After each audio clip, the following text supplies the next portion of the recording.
It's a game that's impossible to define. It's seduced geniuses and driven them insane.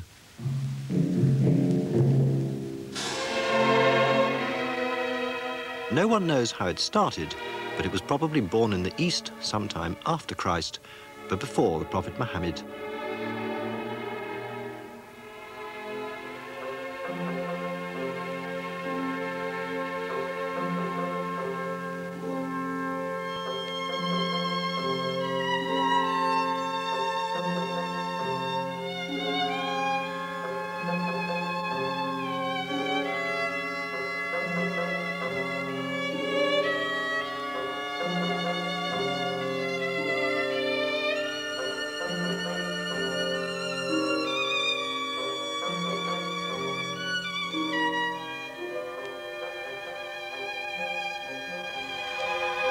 It's curious, really, that 32 pieces of jade or ivory or wood, or more often nowadays of plastic, should have exerted such a fascination.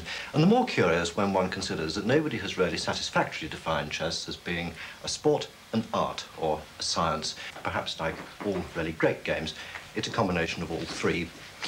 For most people, chess is a fairly harmless sort of pastime, although not as harmless as all that. For some reason, the agony of defeat is far greater than the joy of victory, and it's been known to break up friendships, destroy marriages, even lead to murder. But if it's a pastime for some, it's an absolute obsession for others. The beautiful logic of the game has fascinated and baffled scientists and mathematicians, and the beauty has appealed profoundly to very great artists. The church has condemned it, politicians have praised it. Curious when you think about it that what was an oriental pastime has now become a multi-million-pound business, and that the influence of chess extends far, far beyond the 64 squares of a chessboard. 2 weeks ago in Leningrad, Garry Kasparov beat Anatoly Karpov by just 1 point to keep the World Chess Championship. For playing 24 games of chess in 3 months, between them, they shared over £500,000 prize money. Thanks to commercial sponsorship, chess has begun to offer the best players prizes as high as those for the most popular physical sports, and few of those sports can claim to be as widely followed as chess.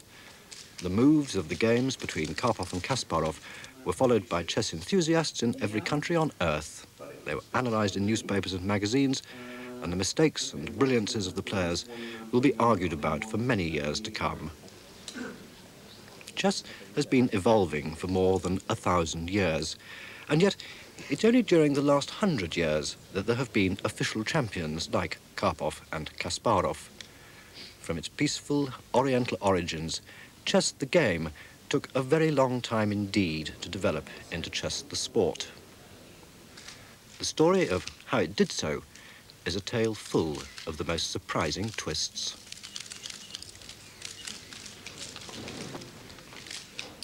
Over the centuries, tens of millions of different games have been played, and yet, with just 32 pieces on a chessboard, it's still possible to find original and wonderful combinations.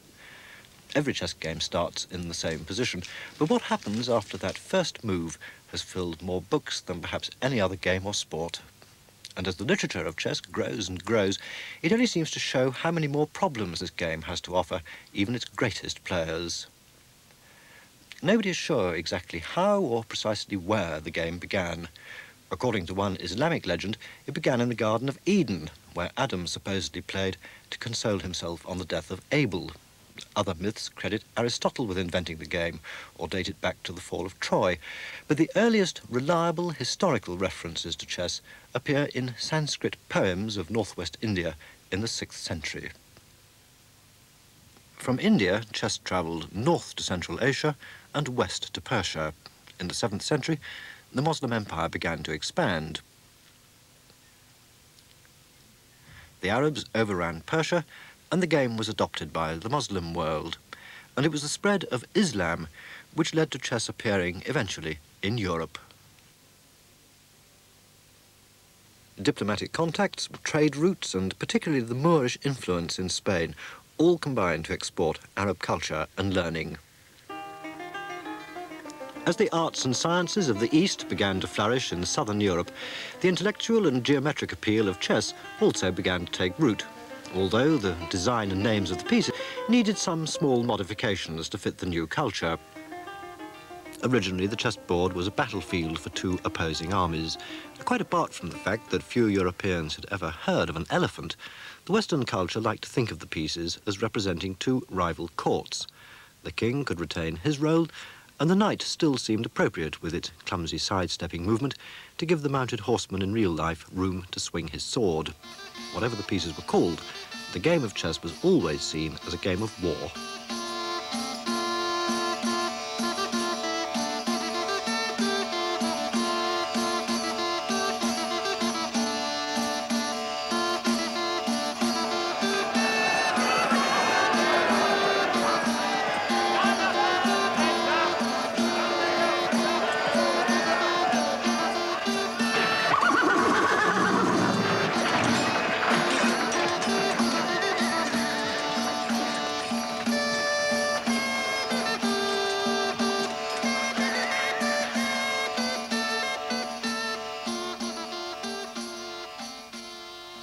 Throughout the Middle Ages, chess spread through the higher levels of European society.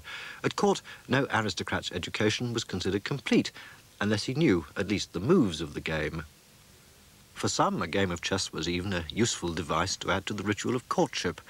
What better way for a man and woman to spend time alone than by sharing an innocent game of chess? The game did not, however, gain total support from the church. There had been some Islamic opposition on the grounds that it was a game of chance or used for gambling, or that the pieces represented forbidden images.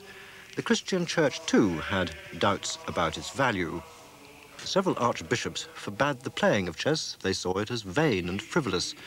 The desire to win was denounced as a sin of pride. In the words of one churchman, ability at chess was the mark of a carnal, empty mind. Even in secular circles, it was realised that chess didn't always bring out the best in people. For instance, there's this tale of what happened to Henry, son of William the Conqueror, when he played chess at the court of the French king. And upon an after dinner, Prince Henry won so much at chess of Louis, the king's eldest son, as he, growing into choler, called him the son of a bastard and threw the chess in his face. Henry takes up the chessboard and strake Louis with that force as drew blood, and had killed him had not his brother Robert come in the meantime and interposed himself, whereupon suddenly they took horse and gat away. Nevertheless, chess did become an accepted part of Western culture. It was regarded more as a social game than an intellectual achievement. Eventually, even the church gave the game limited blessing, thanks perhaps to the production of chess moralities in the 14th and 15th centuries. These texts had little or nothing to do with the playing of chess. Each piece and pawn was given a different identity. There were long and detailed descriptions of their various and respective jobs. The chessmen were used to illustrate moral lessons about the proper functioning of society.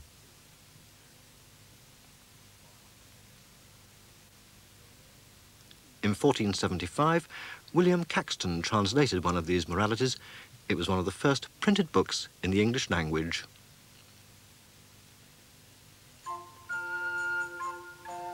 Thus ought the queen be made. She ought to be a fair lady, sitting in a chair, and crowned with a crown on her head, and clad with a cloth of gold. And she should sit on the left side of her king for the amplections and embracing of her husband. The 8th pawn shall be a curly-headed fellow, holding a few pennies in his right hand and 3 dice in his left.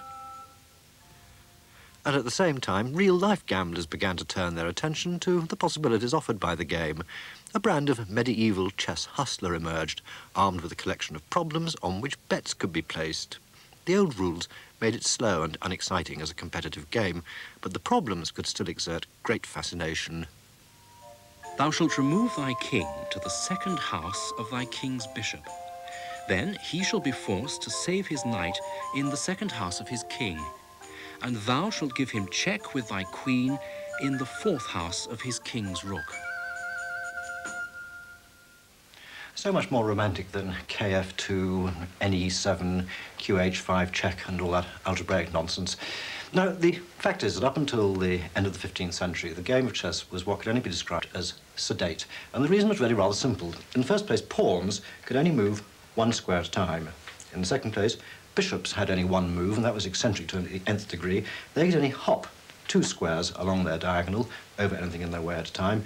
And the most interesting thing was the weakest piece on the board was the queen, and she only had one move. She could move diagonally 1 square at a time.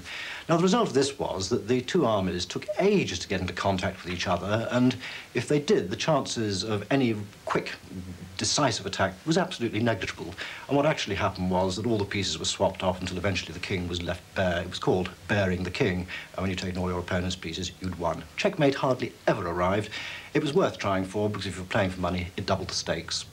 Anyway, by the end of the 15th century, either somebody or some group of people decided that chess wasn't really keeping up with the mad rush of modern life, and between them, they changed the rules, and the results were spectacular.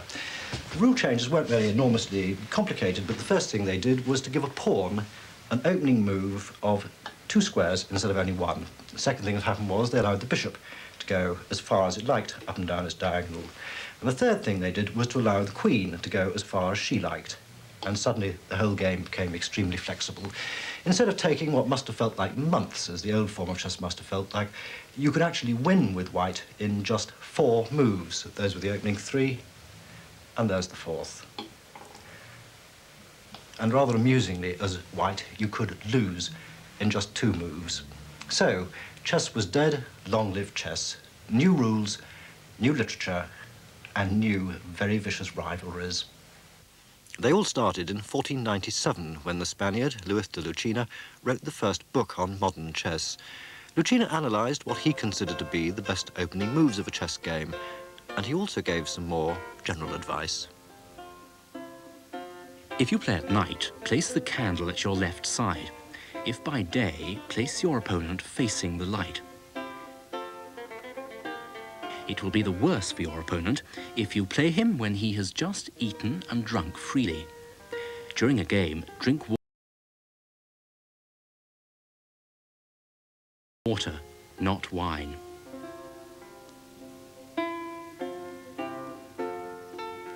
Lucena's book showed that in Spain, the task of winning chess games was beginning to be taken seriously. In the Spanish courts, the art of chess was highly regarded, and the best players rewarded for their skill. They often published their analysis in book form. Spanish noblemen were proud to be seen as patrons of this new and noble art, and even King Philip II himself took a personal interest in the game and its champions. For the Spaniards, chess was becoming a matter of social prestige, but the Italians were also extremely good at the game, and it became an issue of national pride for the Spaniards to be even better. So when a Spanish bishop had to visit Rome on church business, it was perhaps no accident that the Spaniards sent their best chess player, a man by the name of Roy Lopez. Inevitably, the rivalry between Lopez and the Italians ended in a showdown across the board. 2 champions of the Italian court came to challenge him at the court of King Philip II in Madrid. It was the first formal chess match in recorded history, and the Italians won it. Throughout the courts of Europe, the best chess players became itinerant champions, attracting royal patronage through their ability to perform successfully at the chessboard. The best known and most accomplished of all these chess minstrels was an Italian named Greco. He plied his trade selling manuscripts of brilliant chess games at the royal courts of France, Spain, and even England. Chess was changing from a harmless wood-pushing pastime into something which actually required study and practice. It was no longer as easy as some people might have thought, and even King James I wrote to warn his son away from chess. It is overwise and philosophic a folly. It filleth and troubleth men's heads. The potential misery of chess also led to a chapter in The Anatomy of Melancholy, written by the cleric and writer Robert Burton. It is a good and witty exercise for the mind of some kind of men, and fit for such melancholy persons as are idle and have impertinent thoughts, nothing better to distract their mind and alter their meditations. But if it proceed from overmuch study, it may do more harm than good. It's a game too troublesome for some men's brains, too full of anxiety, all out as bad as study. And besides, it is a testy, choleric game and very offensive to him that loseth the mate. In the 17th century, chess knowledge was a social asset, but expertise was hardly encouraged in the higher circles. During the 18th century, it was quite acceptable to push the odd pawn, but the true aristocrat would aspire to no more than a gentlemanly mediocrity at the game in the local club or coffee house. As social life in the major European cities blossomed, chess was played wherever gentlemen met. England and France took over from Italy and Spain as the leaders of European culture, and the best chess players would gather to test their wits against each other. But the game wasn't immune to the odd snipe from writers of the time. Some, observing that chance has no share in this game, and that skill alone is victorious at it, have esteemed good chess players to be endowed with a superior capacity. But if this reasoning were true, why do we find so many people of middling understanding, nay, almost imbecile, who excel therein, whilst many persons of great genius in every age and station have never been able to attain even mediocrity? Let us then say that in this case, as well as in others, habit acquired in youth and mechanical remembrance of the combinations are the sources of the knowledge of chess and do not indicate other talents nor other merit in the same person. Nevertheless, in France, chess began to be held in the highest esteem by men of culture. At the Café de la Régence in Paris, Voltaire himself would frequently drop in for a game. His skill is said never to have risen above the mediocre, and another poor player at the Régence was Jean-Jacques Rousseau, and he practiced much harder. But the prestige of chess was rising. Benjamin Franklin, who was also an amateur, had nothing but praise for it. The game of chess is not merely an idle amusement. Several very valuable qualities of the human mind, useful in the course of human life, are to be acquired and strengthened by it, so as to become habits, ready on all occasions. For life is a kind of chess, in which we often have points to gain and competitors or adversaries to contend with, and in which there is a vast variety of good and ill events that are, in some degree, the effect of prudence, or of the want of it. That's what Benjamin Franklin wrote in his treatise, The Morals of Chess, and he went on to say that chess teaches foresight, circumspection, caution, and perseverance.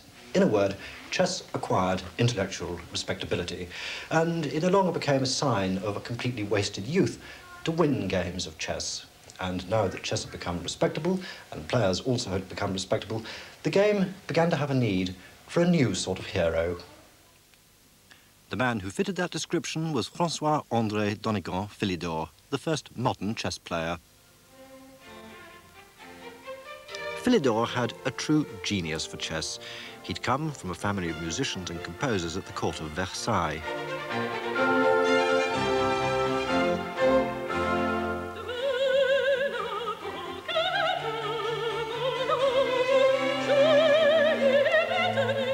In Paris, he had a considerable reputation as a composer of comic operas, including a highly successful setting of Fielding's novel, Tom Jones. But the English didn't care about his music. They loved him for his chess.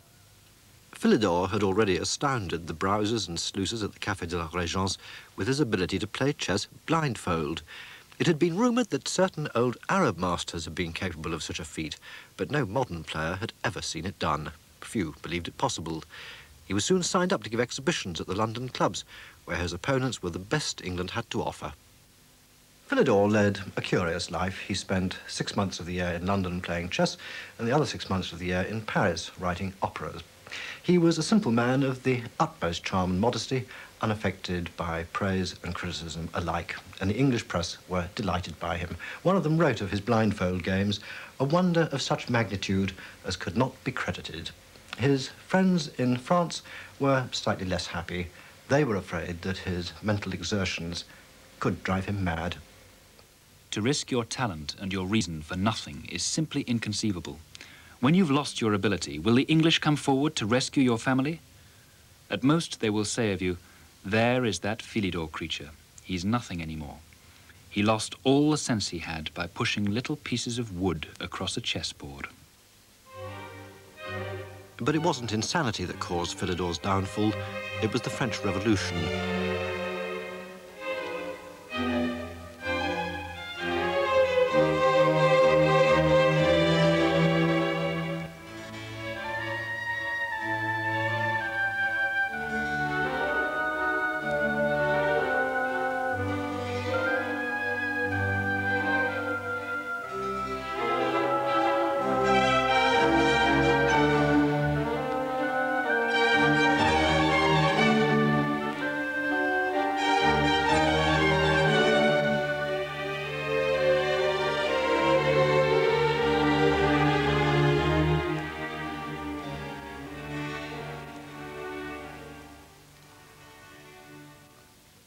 The new regime exiled Philidor because of his connections with the French court, and he was condemned to live in England, cut off from his family and country. But by this time, his London sponsors had become bored with his genius. Fewer and fewer people went to his displays, and in the end he gave his last exhibition at the age of 68. He died 2 months later, gout-ridden and isolated, but still the strongest chess player in the world. For the next 50 years, Paris was to remain the centre of European chess. Philidor had bequeathed a supremacy which lasted a generation. But in England, the Industrial Revolution was forcing rapid changes in every walk of life, and chess began to regain its popularity. It was even one of the first subjects to be recorded in the new medium of photography.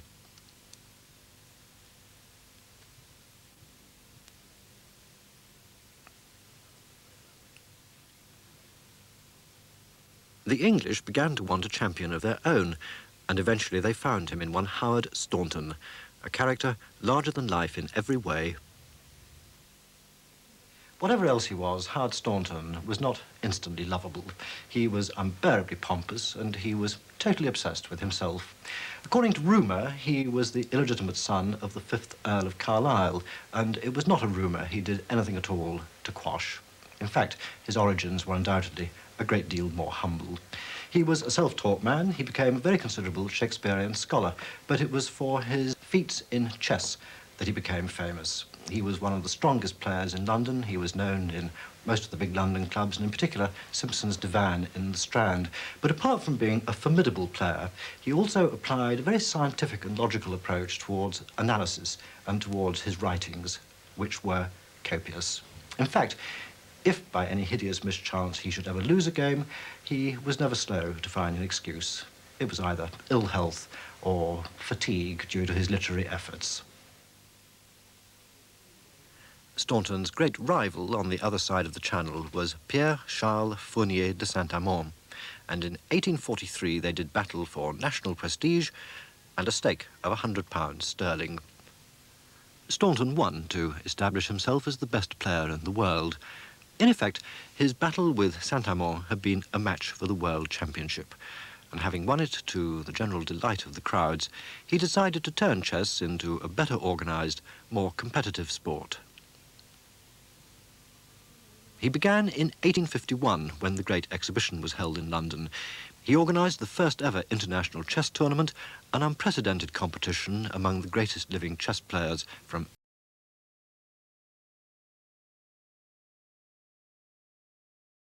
everywhere in Europe and even from Russia.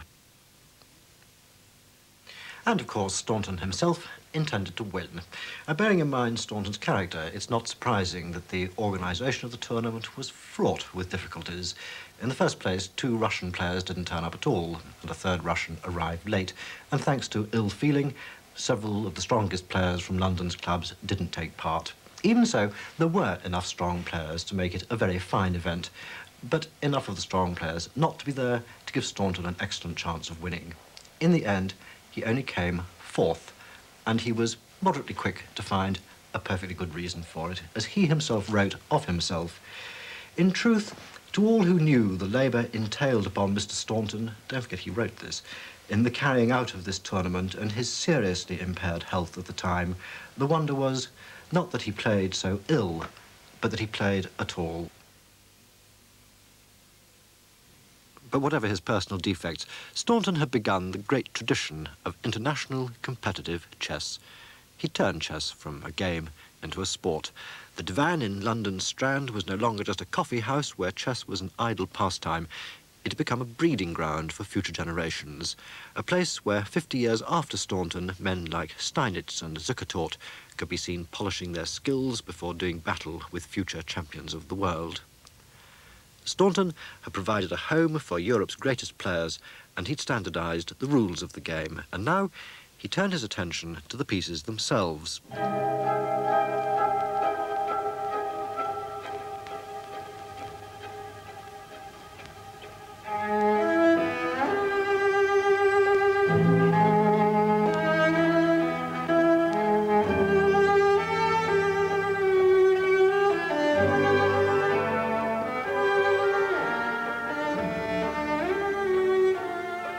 Before Staunton, chess set designs had been many and varied. From the simplicity of the early Arab pieces, through the addition of ever more decorative carvings, to the most elaborate and beautifully constructed European sets, which were works of art in their own right.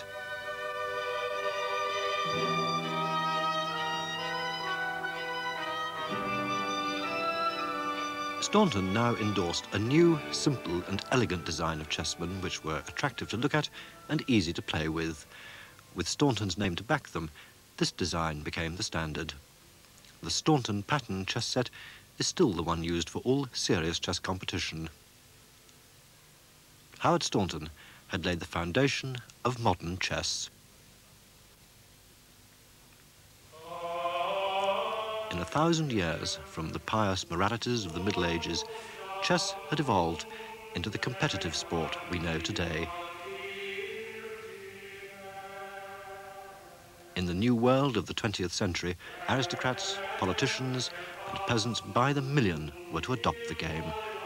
Howard Staunton could never have dreamed of what he was starting.